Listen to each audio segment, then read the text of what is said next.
नमस्कार दोस्तों, stock market studies में फिर से एक बार आपको बहुत बहुत स्वागत है। तो आज मैं फिर से आपके सामने कुछ इंपॉर्टेंस कंपनी का अपडेट लेके आया हूँ। तो इस वीडियो को लास्ट तक जरूर देखिएगा। बहुत सारे इंपॉर्टेंस अपडेट मैं आपके साथ शेयर करूंगा। और अभी तक अपने चैनल को सब्सक्राइब नहीं किया तो सबसे पहले वो कर लीजिए, क्योंकि आपको डेली बेसिस कंटेंट और इन्फॉर्मेशन इसी चैनल के माध्यम से मिलेगा।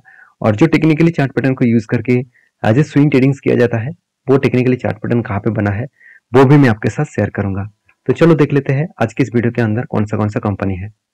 तो जो फर्स्ट कंपनी है जिसके बारे में बात करूं उसका नाम है आरबीएनएल। देखिए, आरबीएनएल आप सभी जानते हैं, रेलवे विकास निगम लिमिटेड। इस कंपनी जिस तरीके से परफॉर्मेंस किया, और सिर्फ यही नहीं, जितने सारे रेलवे गवर्नमेंट कंपनी है वो सारे कंपनी ने हद से भी ज्यादा कंपनी का परफॉर्मेंस देखने को मिला। और कंपनी अलग लेवल का यहाँ पे मतलब ग्रोथ दिखाया है। 35% के आसपास यहाँ पे कंपनी का 35 रुपीज के आसपास देखने को मिला था। और आज कितना है, 200 के आसपास। और वो भी कितने दिनों में होगा, सिर्फ 52 वीक के आसपास, मतलब एक साल के अंदर अंदर ये सारे सिचुएशन हो चुके हैं।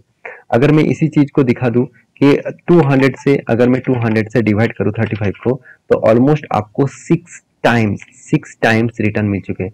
तो 6 टाइम रिटर्न मिल चुके, मतलब आपका फंड अगर 1 लाख रुपया इसके ऊपर निवेश था तो आपका फंड बन चुके 6 लाख। तो यहाँ पे मैं एक एग्जांपल दे रहा हूँ कि आप कहेंगे सर क्या फिर से मैं यहाँ पे इन्वेस्ट कर लूँ, कि क्या मुझे फिर से 5 टाइम्स रिटर्न मिल सकते हैं, 10 टाइम्स रिटर्न मिल सकते हैं।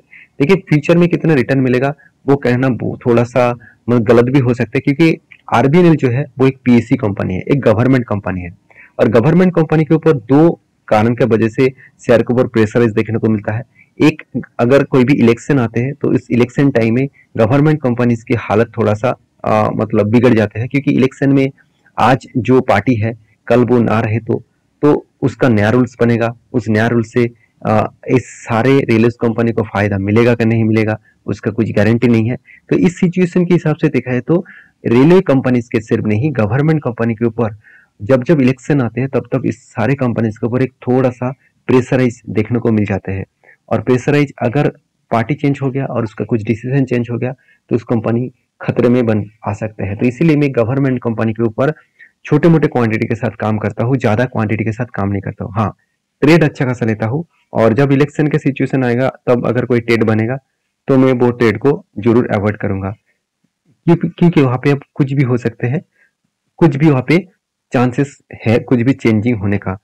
तो यहाँ पे इतने सारे चीज बोलने का जो कारण है वो एक ही है कि आरबीएनएल अच्छा कंपनी होने के बाद भी, कंपनी अच्छा खासा धमाका परफॉर्मेंस करने के बाद भी, इस कंपनी के ऊपर आपको ऑब्वियसली कंपनी के परफॉर्मेंस के ऊपर आपको भरोसा होना चाहिए, क्योंकि कंपनी के परफॉर्मेंस जो है वो बेस्ट तरीके से आपको देखने को मिलेगा। करीबन कंपनी का मार्केट कैप 35,000 करोड़ बन चुके हैं। तो कंपनी का आरओसी आरओई बेस्ट है, पी रेशियो 24 के आसपास है। अच्छा खासा कंपनी के डेप्थ भी कंपनी लेकर रखा है। अभी कहेंगे सर इतना बड़ा डेप्थ क्यों लिया गया है, तो इसके बारे में चर्चा करो तो प्रोमोटर के पास भी अच्छा खासा होल्डिंग्स आपको देखने को मिलेगा। सब कुछ आपको ठीक ठाक देखने को मिलेगा, सिर्फ कर्जा ज्यादा है। अभी कर्जा क्यों ज्यादा लिया गया उसके पीछे रीजन समझ लीजिए। कंपनी का जो बोरिंग्स है वो किस तरीके से है, बोरिंग से जो लॉन्ग टर्म्स के लिए है, क्योंकि कंपनी का 200 से भी ज्यादा वंदे भारत ट्रेन का ऑर्डर भी मिला। उसके साथ साथ बहुत सारे रेल लाइंस का और भी बहुत सारे ट्रक्स का और भी जहाँ वर्कशॉप के काम भी मिले, जिसके चलते कंपनी को बहुत सारे प्रोजेक्ट मिलने के कारण कंपनी के हाथ में तो उतना पैसा नहीं है। क्योंकि कंपनी का जो ट्रेड रिसीव हुआ, अगर वो मैं आपको दिखा दूं तो करीबन करीबन फिलहाल के लिए देखा जाए तो 970 करोड़ के आसपास कंपनी का ट्रेड रिसीव हुआ। और कंपनी का प्रॉफिट कितना हुआ, कंपनी का प्रॉफिट 1400 करोड़ के आसपास है। तो आप कहेंगे सर जितना प्रॉफिट है उससे तो कम है कंपनी का ट्रेड रिसीव। हाँ, आपके बात सही है, मगर इस बात तो आप तो देखने ही भूल गए कि कंपनी का कितना ट्रेड पेबल्स है। कंपनी का ट्रेड पेबल करना है 621 करोड़ के आसपास। तो कंपनी का ट्रेड भी रिसीव हुआ और कंपनी का ट्रेड पेमेंट भी करना है, और उसी के साथ साथ कंपनी का प्रॉफिटेबल भी हो रहा है। तो मतलब प्रॉफिट भी हो रहा है, तो सब कुछ देखा जाए तो कंपनी मेंटेन्स करके चल रहा है। और इसलिए शायद मुझे लगता है इंस्टीट्यूशन, देखिए एक चीज मैं यहाँ पे नहीं आपको यहाँ पे दिखाऊंगा तो और भी आपको क्लियर हो जाएगा। आप ध्यान से देखना, म्यूचुअल फंड ने क्या किया, इस कंपनी के ऊपर स्टेक को बेचा, मगर एफएस ने क्या किया, कंटिन्यूसली स्टेक को बढ़ाते चले जा रहे हैं। अभी जुलाई मंथ के जो डेटा आया था उस डेट के हिसाब से देखा जाए तो कंपनी के ऊपर अच्छा खासा यहाँ पे बाइंग देखने को मिला। अभी कंटिन्यूसली देखिए होल्डिंग्स भी प्रोमोटर के पास अच्छा खासा है। जो नेक्स्ट जो डेटा है, अब नो डेटा के बारे में बात करूं तो जुलाई मंथ के जो डेटा आपको देखने को मिला है, तो जुलाई मंथ में क्या हुआ कि कंपनी के ऊपर एफआईएस ने और डीएस ने अच्छा खासा होल्डिंग्स को कंटिन्यू करा है, और पब्लिक के पास भी होल्डिंग्स है और प्रोमोटर के पास भी होल्डिंग्स देखने को मिला है। अगर यही चीज मैं चार्ट पैटर्न के हिसाब से दिखा दूं तो कंपनी का रिजल्ट आने वाला है। सबसे पहले बता दूं 9 तारीख को कंपनी का रिजल्ट आने वाला है, और 9 तारीख से पहले आपको इस कंपनी के ऊपर कोई डिसीजन मेरे हिसाब से नहीं लेना चाहिए, क्योंकि रिजल्ट आने के बाद ही पता चलेगा कि एक्चुअली कंपनी का परफॉर्मेंस किस तरीके से होने वाला है। अभी देखिए कंपनी की सिचुएशन, एक रेंज के हिसाब से कंपनी फंस चुके हैं, कंटिन्यूसली एक रेंज के हिसाब से कंपनी काम कर रहा है। यहाँ पे मैंने एक ट्रेड मेंशन किया था, छोटा सा टारगेट था, वो टारगेट अचीव भी हो चुके हैं। अभी फिलहाल के लिए कोई एंट्री लेना थोड़ा सा यहाँ पे कमजोरी बन सकता है, क्योंकि यहाँ पे क्या सिचुएशन होने वाला है किसी को पता नहीं, क्योंकि कंपनी बहुत दिनों तक एक ही रेंज के ऊपर ट्रेड कर रहा है। वो रेंज को अगर ब्रेकआउट करेगा तो एक बड़ा मोमेंटम देखने को मिल सकता है। तो ये था फर्स्ट कंपनी। सेकंड जो कंपनी जिसके बारे में चर्चा करूँ उसका नाम है कैम्स। तो कैम्स के बारे में बात करूँ तो computer as management and services. तो कैम्स के बारे में एक ही बात कहूंगा, इंडिया में जितने सारे म्यूचुअल फंड कंपनी है वो सारे कंपनीज कैम्स के ऊपर ऑब्वियसली कैम्स के ऊपर डिपेंडेंट है, क्योंकि camps mutual fund transfer agency है। मान के चलिए आप म्यूचुअल फंड करके रखे हैं और उसको आपको मतलब बेचना है, मतलब वो म्यूचुअल फंड का शेयर आपको बेचना है, तो आप जब बेचने जाएंगे तो डायरेक्टली एक पैसा आपको कैम्स को देना पड़ेगा। तो इस बात को आपको याद रखना है कि म्यूचुअल फंड जो काम करते हैं, मतलब म्यूचुअल फंड के ऊपर आप जो काम करते हैं उसकी एक कमीशन आपको कैम्स को जरूर देना पड़ता है। इसलिए कैम्स एक जैसा मोनोपोली जैसा बिजनेस भी इंजॉय करते हैं, और मैं कैम्स के ऊपर इसलिए भरोसा करता हूँ क्योंकि इस कंपनी का जो ग्रोथ है वो कंटिन्यूसली। तो कैम्स के ऊपर में बात करूँ तो आप देखेंगे तो इंडियन लार्जेस्ट आरटीए है। तो इंडिया का लार्जेस्ट आरटीए देखने को मिलेगा इस कंपनी के ऊपर। तो कंपनी का मार्केट कैप कितना है, 12,600 करोड़ के आसपास है, और कंपनी का पी रेशियो 42 के आसपास है। आरओसी आरओई बेस्ट लेवल में देखने को मिलेगा, इनकम भी अच्छा खासा है, और कंपनी का डेब्ट जीरो है। और कंपनी की जो प्रॉफिटेबिलिटी है, क्वार्टरली रिजल्ट के बारे में बात करूं तो कंपनी अलग लेवल का कंपनी के सेल्स को लगातार बढ़ाते चले गए, और सेल्स जब इतने शानदार तरीके से ग्रोथ हुआ तो प्रॉफिट तो होना ही था, तो प्रॉफिट भी देखिए लगातार बढ़ते चले गए। अभी क्वार्टरली रिजल्ट भी आना बाकी है, क्वार्टर 2 का रिजल्ट आना स्टार्ट हो चुके हैं। तो इस कंपनी का भी रिजल्ट कब आएगा मैं दिखाऊंगा, उससे पहले कंपनी का प्रॉफिट एंड लॉस में एक चीज मैं आपको दिखाना चाहूंगा। देखिए बहुत सारे लोग मुझे यहाँ पे कमेंट्स किए हैं, सर कंपनी का बहुत शानदार कह रहे हैं मगर कंपनी तो बेकार रिजल्ट दिया 1 साल में। तो देखिए बेकार रिजल्ट देने का मतलब यहाँ पे कोई इस बात को बोलने का कोई मतलब ही नहीं है, क्योंकि बेकार रिजल्ट नहीं होता है। आपको एक चीज आपको ध्यान में रखना है कि किसी भी कंपनी के ऊपर अगर आपको काम करना है तो उस कंपनी के बिजनेस को समझना पड़ेगा, उस कंपनी का फ्यूचर का विजन को समझना पड़ेगा। अगर फ्यूचर विजन ठीक है तो आज जो आपको यहाँ पे बेकार रिजल्ट देखने को मिला है, बेकार रिटर्न्स देखने को मिला है, वो बेकार आपको बेकार नहीं लगेगा, आपको यहाँ पे ही मल्टी बिगर रिटर्न देने का कैपेबिलिटी रखेंगे। क्योंकि कंपनी का मार्केट कैप कितना है, 12,000 करोड़। सोचिए अगर 12,000 करोड़ से कंपनी 1,12,000 करोड़ पहुंच गया तो कंपनी का कहां से कहां तक जर्नी होगा। क्योंकि मैं बहुत बार बोल चुका हूँ, आज इंडिया में सिर्फ 3% ही लोग स्टॉक मार्केट में इन्वेस्ट करते हैं। जब लोगों का इन्वेस्टमेंट बढ़ेंगे, म्यूचुअल फंड में इन्वेस्टमेंट बढ़ेगा, तो लोगों का मतलब जितने इन्वेस्टमेंट होगा उतना ही इस कंपनी का ग्रोथ होने का चांसेस है।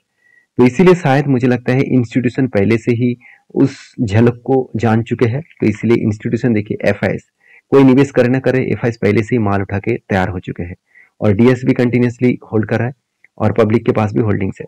देखिए एफआईएस को पता है, क्योंकि एफआईएस कोई इंडिया से नहीं है, बाहर की कंट्री से है, तो वो लोगों को पता है कि किसी भी कंपनी का अगर ऊपर पैसा कमाना है तो हमें सबसे पहले कंपनी के ऊपर उस कंपनी के ऊपर ट्रैक करना होगा, उस कंपनी के ऊपर निवेश करना होगा जो कंपनी का ग्रोथ होने का चांसेस बहुत ज्यादा है। तो देखिए ये सब कुछ आपको कुछ अलग लेवल का सोचने के बाद ही डिसीजन लेना चाहिए, क्योंकि आप थोड़ा सा हटके नहीं सोचेंगे तो आपको कभी भी कोई भी स्टॉक से प्रॉफिटेबल बिजनेस नहीं मिलेगा। तो देखिए मैं कभी स्टॉक को एज ए स्टॉक के हिसाब से बाय नहीं करता हूँ, मैं बिजनेस के हिसाब से बाय करता हूँ। अगर बिजनेस मुझे अच्छा लगता है तभी मैं बाय करूंगा। और रही बात इस कंपनी के चार्ट पैटर्न के हिसाब से, तो आप देखेंगे इस कंपनी का जो रिजल्ट है वो फाइनली अभी तक डिस्कशन नहीं किया गया है कि एक्चुअली रिजल्ट कब आने वाला है। तो फाइनली देखिए एक पैटर्न क्रिएट हुआ था, यहाँ पे शोल्डर कम शोल्डर, उसके बाद एक बिग हेड, उसके बाद शोल्डर बना था, और फाइनली वो ब्रेकआउट भी है। उसके बाद मैंने एंट्री लिया, और मेरा टारगेट जो है वो यहाँ तक वो टारगेट अचीव हो सकता है। तो शानदार तरीके से एक टारगेट अचीव हुआ, तो मुझे लगता है एक अलग लेवल का टारगेट यहाँ पे अचीव हुआ है, जिस टारगेट के बाद इस कंपनी के ऊपर अच्छा खासा एक मतलब पैटर्न्स कंप्लीट हो चुके हैं और मुझे 14% के आसपास प्रॉफिट भी मिल चुके हैं। अभी देखिए फिलहाल के लिए कोई नया एंट्रीज नहीं है, तो एंट्री फिर से बनेगा। यहाँ पे एक बिग हेड बना, उसके बाद फिर से यहाँ पे एक शोल्डर भी क्रिएट होगा। तो सॉरी, एक हेड बनेगा, उसके बाद एक माफी चाहता हूँ, हेड नहीं, एक कप बनेगा, उसके बाद एक हैंडल भी बनने वाला है। तो cup with handle pattern complete होने के बाद एक बड़ा धमाका देखने को मिल सकता है और मैं जरूर इंतजार करूंगा इस धमाका के लिए, क्योंकि कंपनी जिस तरीके से परफॉर्मेंस किया मुझे लगता है एंट्री लेवल जरूर बनेगा और अच्छा खासा एक मोमेंटम भी यहाँ पे देखने को मिल सकता है।